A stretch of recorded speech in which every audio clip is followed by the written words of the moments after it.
This is Marketplace Builds, and today I'm going to be showing you how I made that viral pink G-Wagon. Unfortunately, I lost a lot of footage from the beginning of this build because it was over a year ago, so I'll have to explain what I did. I removed all of the wheels and the back end of the pink car, and I cut off nearly the whole top end of the quad other than the steering column. I then added all this box section to the frame to strengthen it up and add somewhere to sit. Right, frame is pretty much all welded up now, so we know what we're doing with that. The next step will be to get the shocks on. I need to drill through here roughly where we know it's going to go, and then get these little brackets I've made out of box section. I'm going to plant these up on the back of the swing arm, and that is how that's going to work, hopefully. So once they're welded in, we're going to brace them up from the underside as well, plate it all up. It will look quite rough, but as long as it's strong, that's all that matters.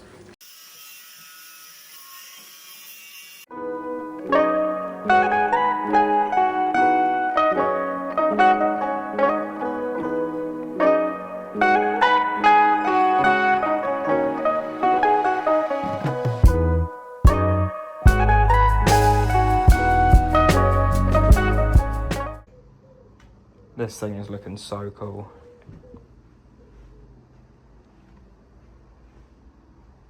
So I just pulled the springs off the shocks so I could work out my ride height, or roughly how much suspension travel I'm going to get. And it works out to just under 3 inches of travel, which is plenty for a vehicle of this size. But then I realised there's absolutely no dampening in the suspension. It's all spring. So it's going to be a very bouncy ride. I've had a little dig through what sprockets I've got. I'm going to use a 49 tooth rear and a 8 tooth front, so it's definitely going to have some torque.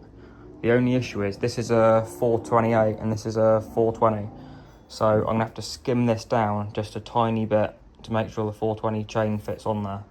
I've done this before and it does work, so the spacing is correct, but it's just the width, which isn't an issue when you've got a lathe or a grinder.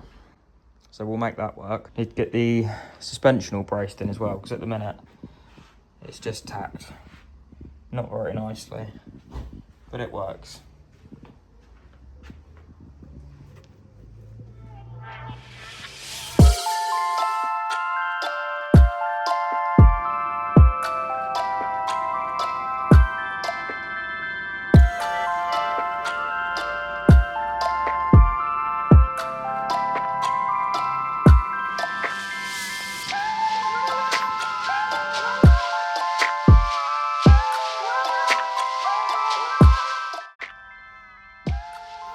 I've got the underside of the shock mounts welded up, and these shocks are going to be pushing down from this angle, so I think they're just going to try and twist off.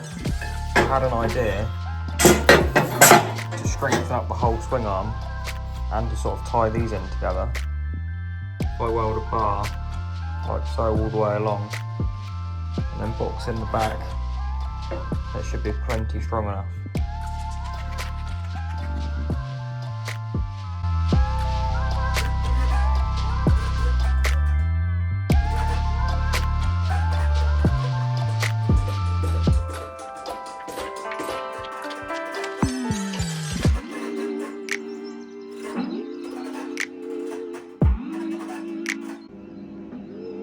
Frame is pretty much complete now, so I just need to get the battery mount made.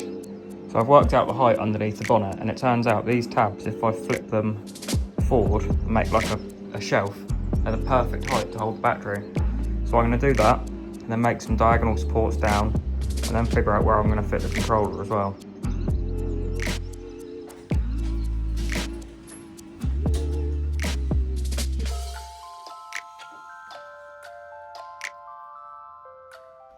I know a lot of you are going to be wondering what electrical system I used in this build, so I'll leave the links down in the description. If you're enjoying this build so far, don't forget to subscribe, it will really help this channel grow.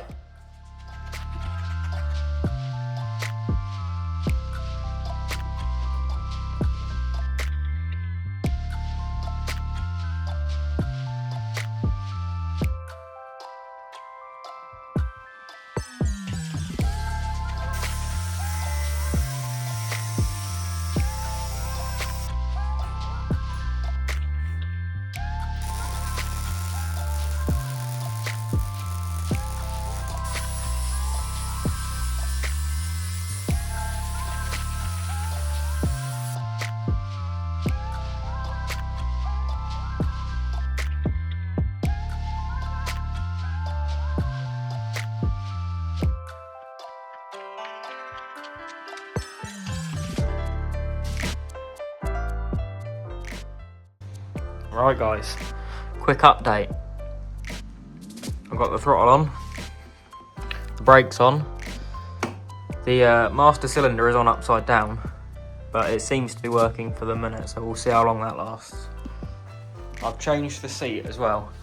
I did start making my own seat, but it just pushes you too far forward, whereas this one allows you to sit in it a bit better. So I've got a few more bits to do. I've got to make a bracket for the back brake where I flipped it around the other way. And I've got to go get the motor. I don't have it yet. I've got the caliper mounted up backwards. So I just need to make one bracket from this tiny little tab back here up to that bolt hole. And then the brakes are all going to be all done as well. Cable tie this out of the way. Get the chain on. Got the full dash, got radio, can have a working voltmeter, and there's lights in the other dials, so it's going to look very cool. So I need to make a front bracket to hold the headlight and tie the body in so it's not jiggling around the whole time. So the supports I've put in for the battery mount and the controller mount, I'm just going to put 2 more bars across and a bit of box action at the front, and that should hold the light and hold the body in all together. Just like that.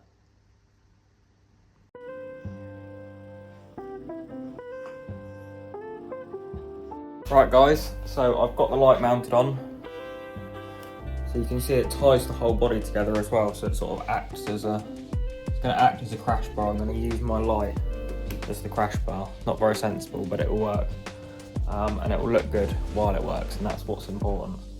So it's very nearly done, but there's still a lot to do. So let's crack on. Right, it's 9 o'clock at night. I finally picked the motor up. So tomorrow is going to be a full day of wiring.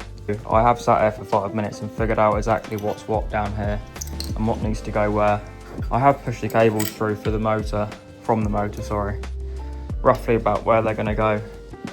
But yeah, tomorrow I'm going to get this thing all wired up and ready to go for its test ride.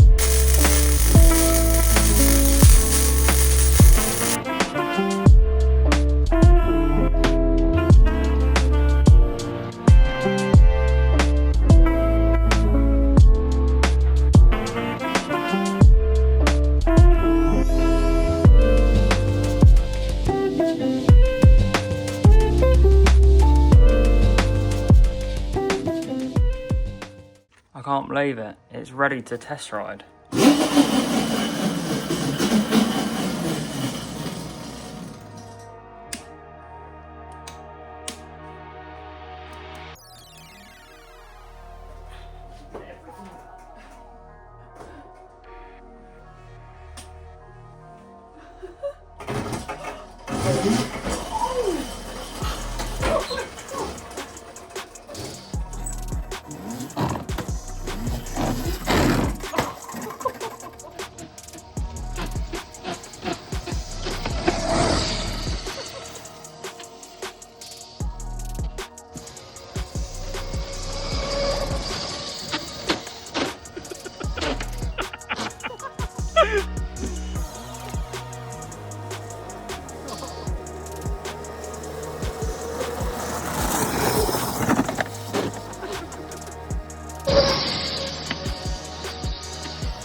Thanks for watching until the very end. Don't forget to like, comment and subscribe, and I'll see you in the next one.